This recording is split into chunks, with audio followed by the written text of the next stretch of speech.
Bonjour à toutes et à tous.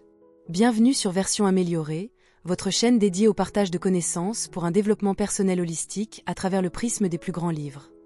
C'est un immense plaisir de vous retrouver pour ce deuxième épisode de notre série consacrée à l'éveil de la famille. Nous sommes convaincus que cette série ne s'adresse pas uniquement aux parents, mais qu'elle est essentielle pour quiconque souhaite comprendre et guérir ses relations familiales. En faisant ce travail, vous apprenez à embrasser votre enfant intérieur et à créer une base solide pour briser enfin les cycles de souffrance. Ce processus est vital pour bâtir une famille heureuse et aimante pour les générations à venir.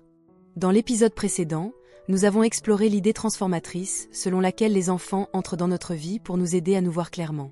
Ils sont des miroirs qui nous poussent à grandir et à devenir plus conscients. Par conséquent, la racine de la fatigue et des conflits familiaux ne provient souvent pas de l'enfant, mais plutôt des idées reçues et des peurs invisibles qui guident silencieusement les actions des parents eux-mêmes. Ces luttes internes poussent les parents à s'éloigner de leur moi véritable, créant involontairement des tensions et du malheur. Nous avons appris à reconnaître cette grande idée reçue, comme celle voulant que l'éducation soit uniquement pour le bien de l'enfant, ou la croyance que le simple fait d'aimer son enfant suffit à faire de nous un bon parent. Nous avons aussi analysé 9 peurs profondes, dont la peur de ne pas être aimé ou la peur du conflit. Beaucoup d'entre vous ont déjà courageusement affronté leur propre part d'ombre et réalisé que l'épuisement ressenti n'est pas dû à la difficulté intrinsèque d'élever un enfant, mais au fait que vous ne vous êtes pas encore assez confronté à vous-même. Dans ce deuxième épisode, nous entamons un voyage vers la solution et l'illumination. Maintenant que nous avons identifié les malentendus et les peurs, la grande question est « comment les surmonter ?» Comment cesser d'être contrôlé par ces peurs invisibles? Comment opérer un changement de l'intérieur, en passant de notre vieil état d'esprit à une action consciente? Notre objectif est de construire une famille aimante où parents et enfants peuvent être authentiques, se connecter profondément et grandir ensemble. Si vous n'avez pas encore écouté le premier épisode, vous pouvez y revenir à tout moment, mais vous pouvez aussi commencer ici. Le contenu de cet épisode se suffit à lui-même et vous aidera à saisir une direction claire. Il n'importe pas de savoir par où vous commencez.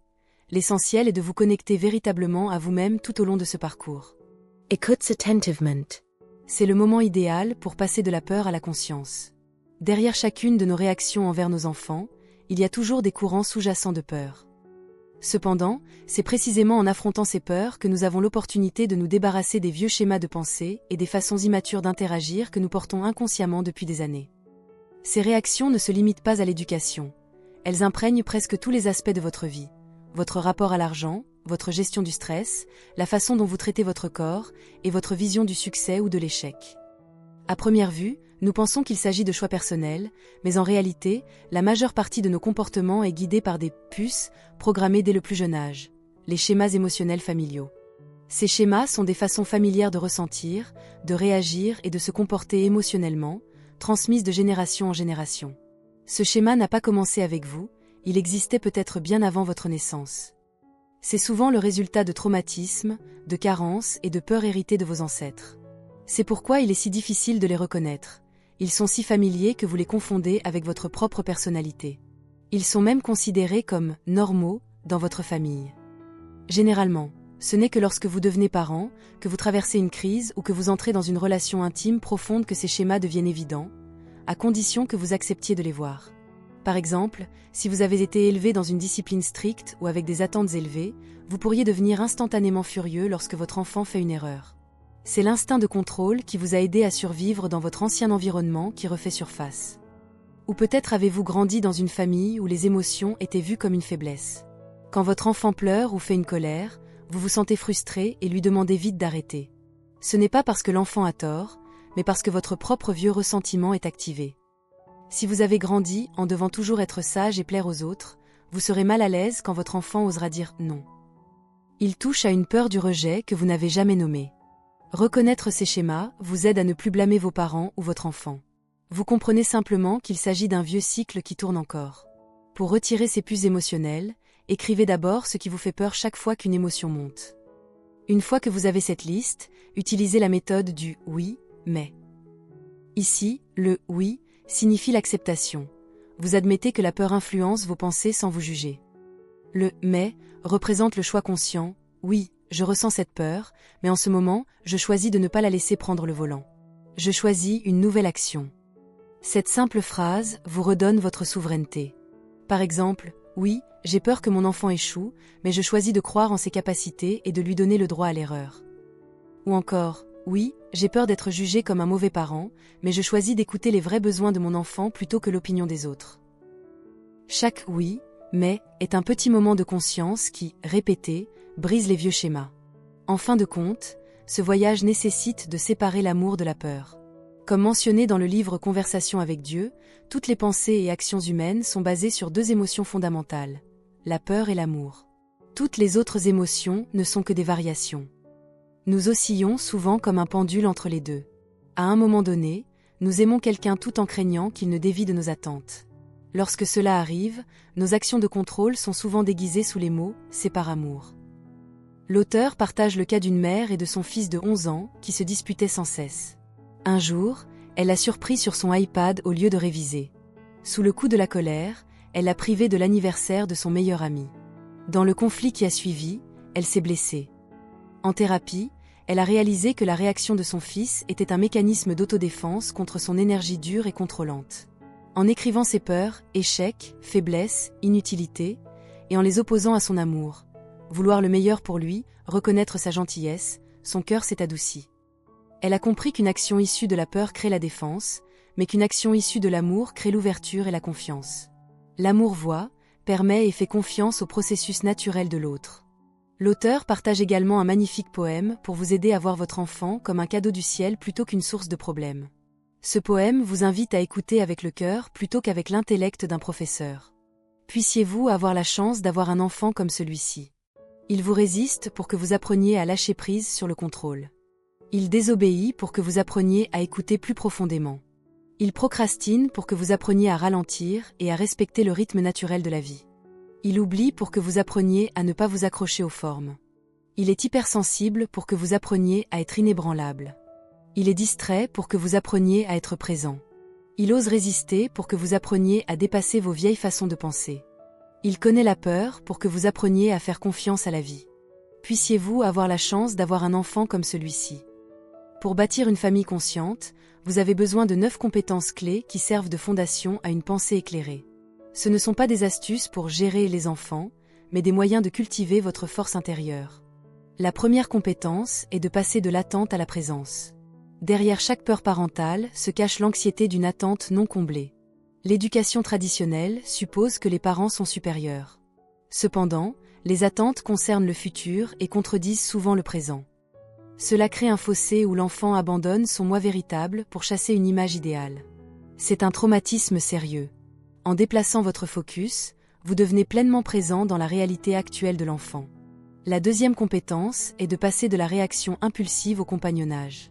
Quand votre enfant partage quelque chose, réagissez-vous avec jugement ou sincérité. La sincérité signifie accepter sa réalité sans résistance.